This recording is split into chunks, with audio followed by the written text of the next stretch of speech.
I still remember the exact sentence that shattered my heart. "You'll never understand real money, Emma," my fiancé said with a smug smile as he swirled the ice in his expensive glass. "You work at a bank, but you barely make enough to pay your half of dinner." The table went silent. His coworkers laughed. Not loudly. Just enough for me to hear. I smiled because I refused to cry in front of strangers. But inside, something broke. My name is Emma Collins, and for 6 years I worked as a senior loan analyst at Harbor National Bank in Seattle. No, I wasn't a millionaire. I didn't drive a luxury SUV. I rented a small apartment with peeling paint near Green Lake. I packed my own lunch every morning. And yes, I loved coupons. Not because I had to. Because my mom taught me that every dollar saved was another dollar protecting your future. My fiancé, Ryan Brooks, believed the exact opposite. Ryan sold commercial real estate. When the market was good, he made 6 figures. When business slowed, he still acted like a millionaire. Designer suits. Luxury watches. Weekend trips. Expensive restaurants. If someone couldn't see his success from across the room, Ryan made sure they heard about it within 5 minutes. When we first met 2 years earlier, I thought his confidence was attractive. Later, I realized confidence and arrogance were cousins. Very close cousins. "I was joking," Ryan whispered after dinner as we walked toward his car. "No," I answered quietly. "You were showing off." He sighed dramatically. "Emma, you take everything personally." "I take respect personally." He unlocked his black Mercedes. "You know what your problem is?" I looked at him. "You've been working the same safe job forever." "I like my job." "Exactly." He laughed. "That's why you'll never be rich." I climbed into the passenger seat without another word. The silence between us felt heavier than the rain hitting the windshield. The next morning, Harbor National Bank looked exactly as it always did. Bright marble floors. Fresh coffee in the lobby. Customers rushing in before work. My manager, Linda Harper, smiled as I walked in. "Morning, Emma." "Morning. You look tired." "I'll survive." Linda had managed our lending department for nearly 20 years. She noticed everything. Especially the things people tried to hide. She handed me a thick file. Large commercial loan. I glanced at the folder. The applicant's name wasn't visible. "Looks complicated." Linda smiled.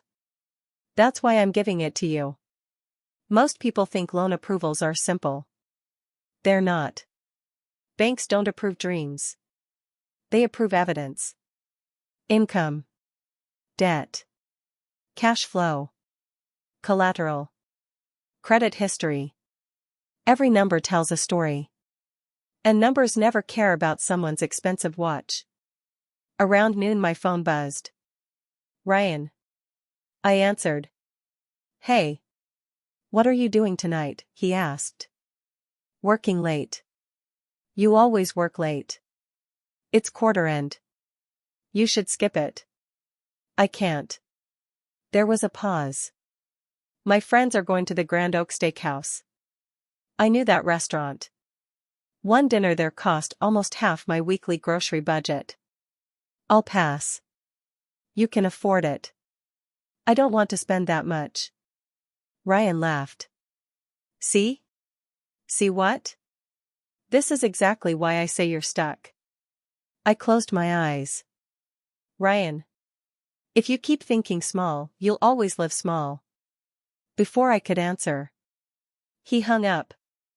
That evening I sat alone in my office reviewing loan files while most employees had already gone home. Outside, rain covered Seattle in silver. Inside, only the sound of keyboards and printers remained. I loved moments like this. Quiet. Organized. Predictable. Unlike my relationship.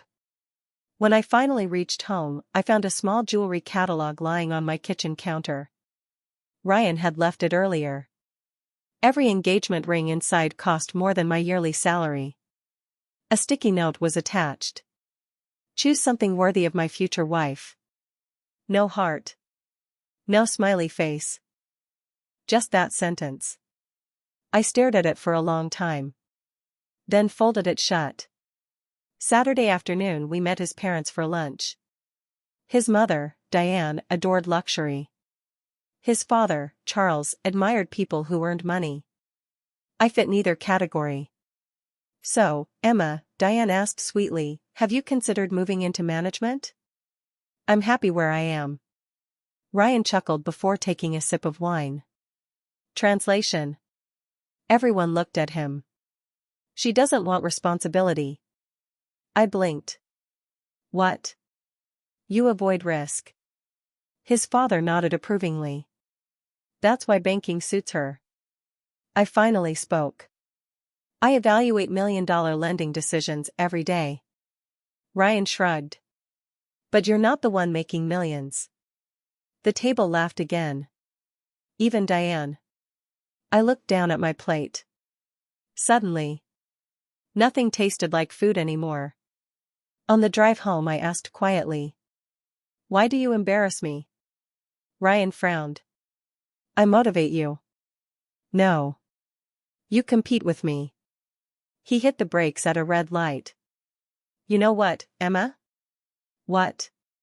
I think deep down you're jealous. I stared at him in disbelief. Jealous? Of successful people. For several seconds.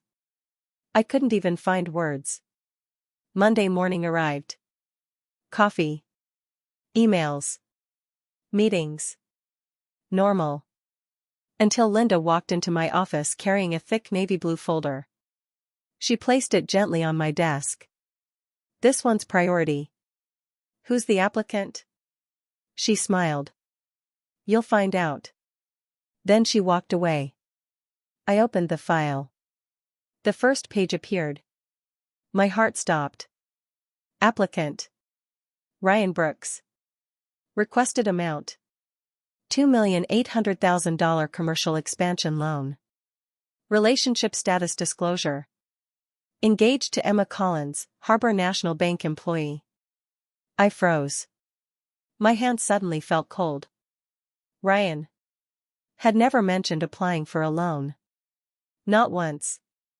I slowly turned the next page. Then another. Then another. And what I discovered buried inside his financial statements made me realize I had never truly known the man I was about to marry. For nearly a full minute, I couldn't move. Ryan's loan file lay open on my desk. The polished image he showed the world was on the first page. The truth was hidden in the pages that followed. A loan analyst isn't allowed to judge people. We're trained to judge numbers. And Ryan's numbers were alarming. His credit score wasn't terrible, but it had dropped sharply over the last year. 3 credit cards were almost maxed out. 2 luxury car leases. A personal line of credit. Late payments that had been caught up just before becoming serious.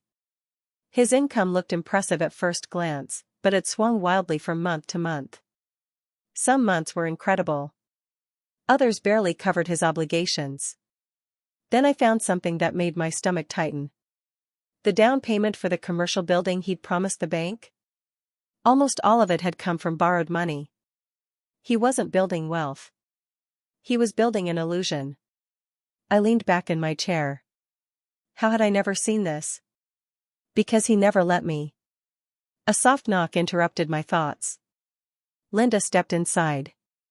You've seen the applicant. Yes.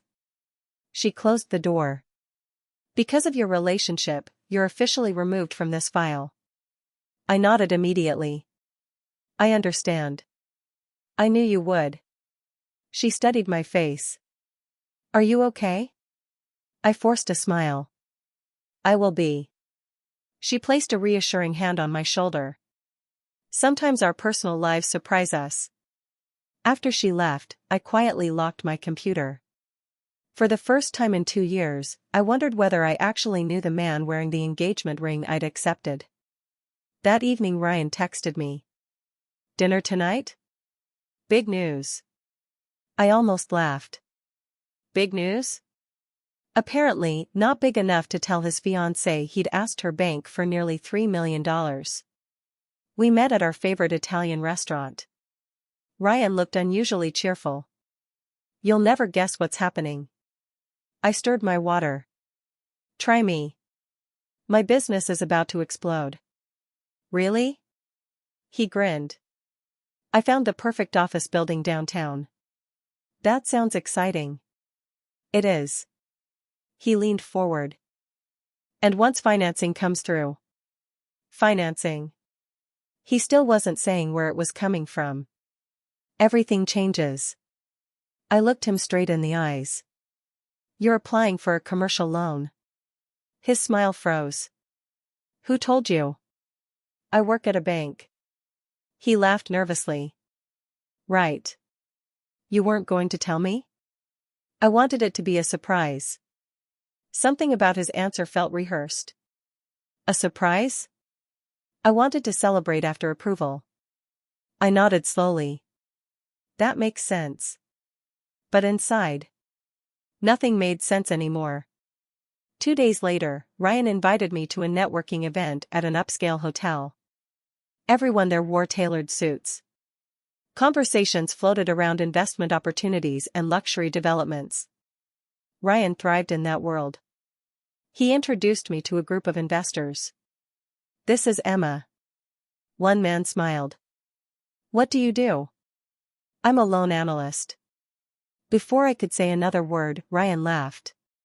"She's the cautious one." Everyone smiled politely. Ryan continued. "If Emma invested money, she'd probably ask permission from a calculator." The group chuckled. I forced another smile. Then one investor asked me, "So what kind of loans do you evaluate?" "Commercial, business, construction." Ryan interrupted. "But don't ask her to invest in your company." More laughter. The investor looked embarrassed. "So, you're the careful type." I answered honestly. "I'm the type who believes numbers matter." Ryan raised his glass. "I believe confidence matters." I looked at him. "And confidence without evidence?" His smile faded slightly. "That's called gambling." For the first time that evening, nobody laughed. Later, while driving home, Ryan broke the silence. "You embarrassed me." "I embarrassed you?"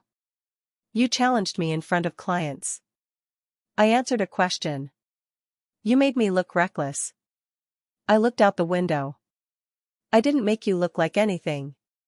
His grip tightened on the steering wheel. "You're becoming difficult." "No," I said quietly. "I'm becoming honest." The next morning my younger sister, Chloe, stopped by my apartment carrying coffee.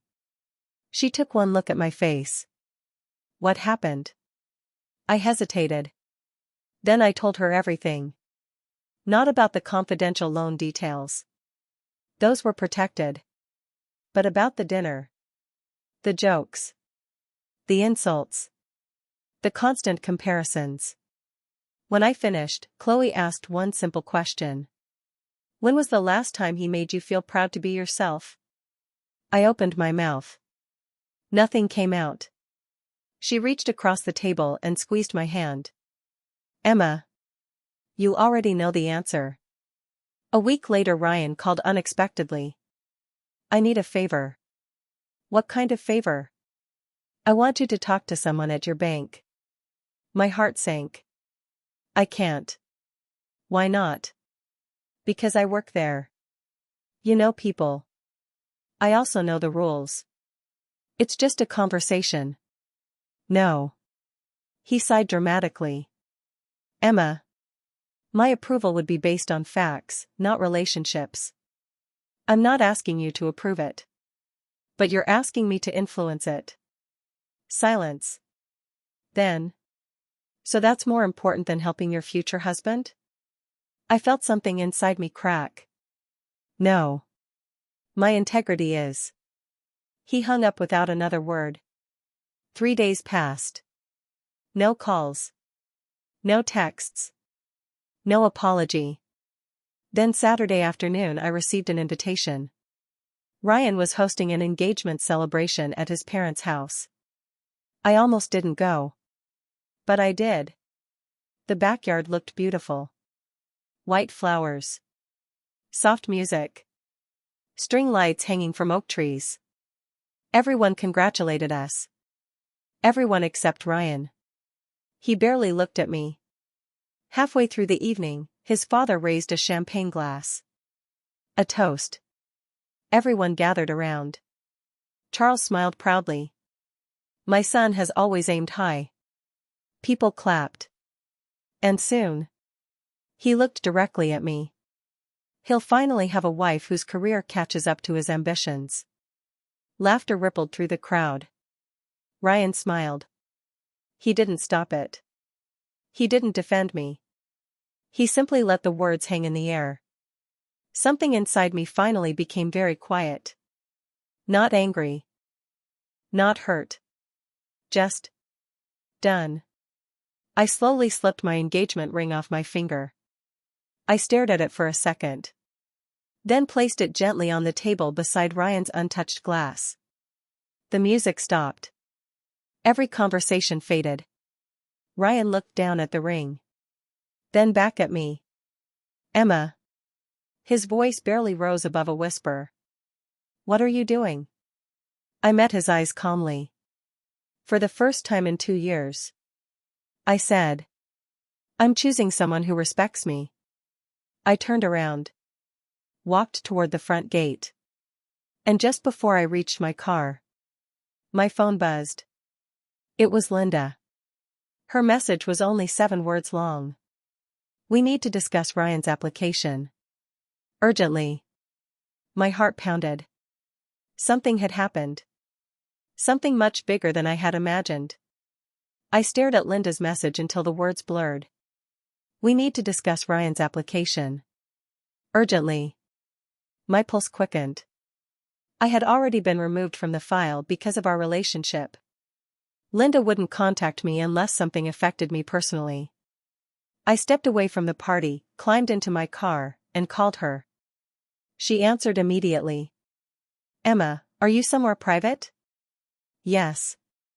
I need to be careful because I can't discuss confidential details. I understand. There was a pause. Did Ryan ever ask you to co-sign anything? No.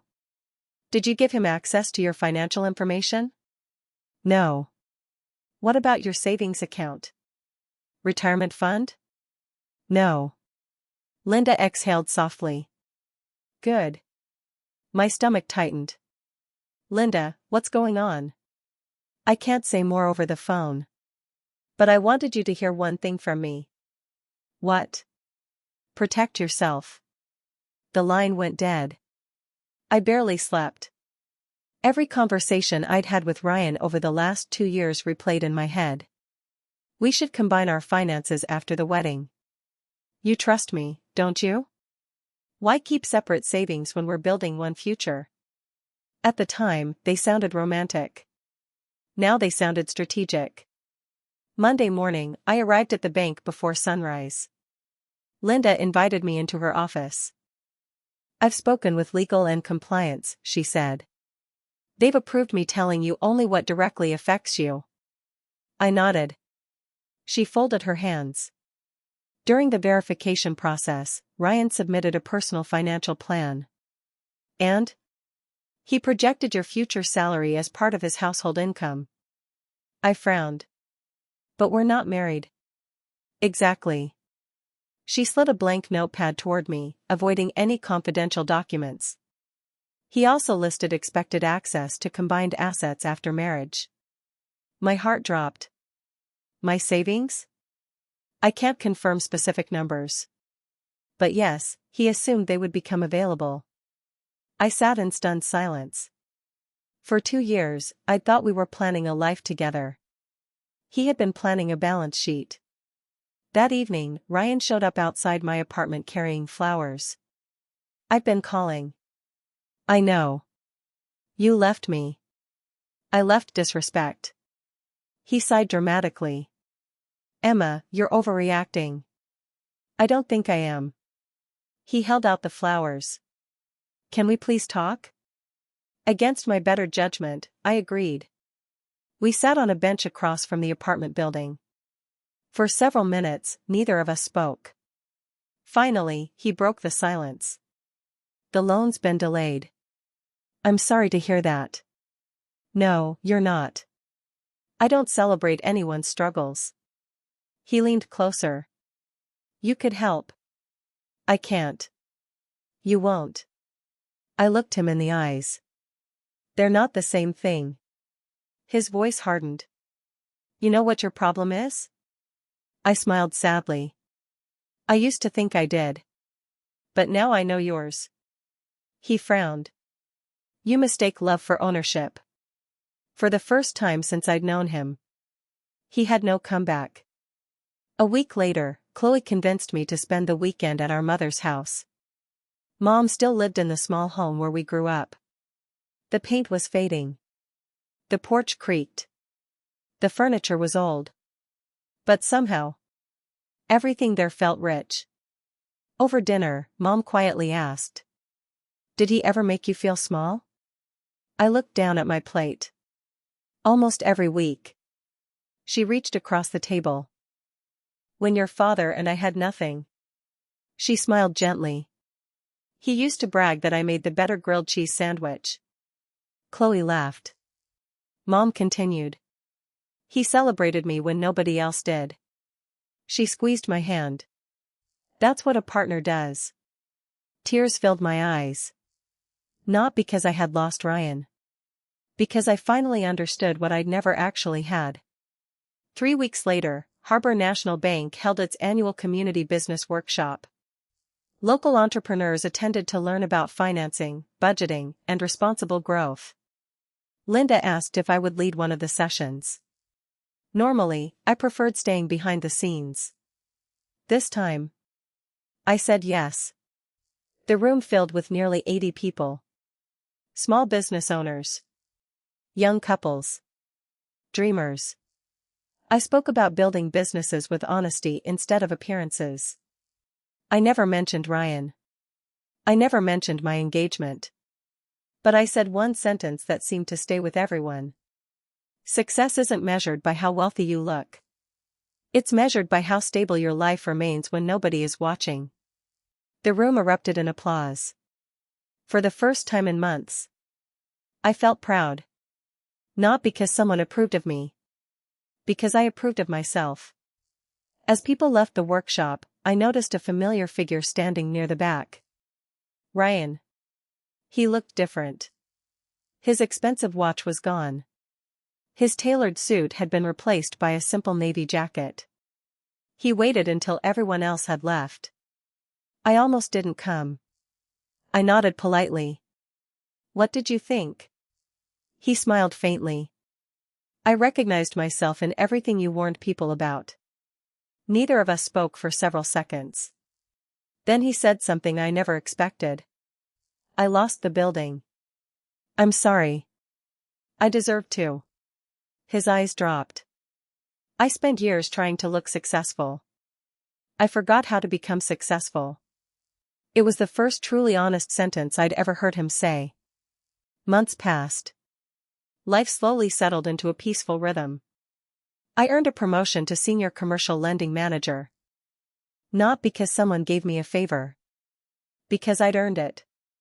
I moved into a brighter apartment overlooking the lake. Chloe started her own graphic design business. Mom finally agreed to replace the old porch she'd refused to repair for years. One Saturday afternoon, while walking through a neighborhood farmer's market, I unexpectedly saw Ryan again. He was helping an elderly couple load boxes into a pickup truck. He smiled when he recognized me. "No luxury car?" I asked gently. He laughed. "Sold it." "No designer watch?" "Nope." "What happened to the old Ryan?" He looked toward the couple he was helping. I got tired of pretending. I'm rebuilding. Slowly. But honestly. I smiled. I hope it works. He nodded. I think. He paused. Losing you forced me to meet myself. There was sadness in his voice. But not bitterness. Just acceptance. We wished each other well and walked in opposite directions. Neither of us looked back. 6 months later, another commercial loan application landed on my desk. A young woman wanted to expand her family-owned bakery. Her financial statements weren't perfect. But they were honest. Every dollar was accounted for. Every challenge was explained. Every plan was realistic. When the committee approved her loan, she burst into tears. I thought nobody would believe in me. I smiled. We didn't approve your dream. She looked confused. We approved the person who proved she could protect it.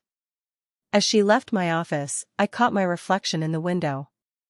The woman looking back wasn't richer because of a paycheck.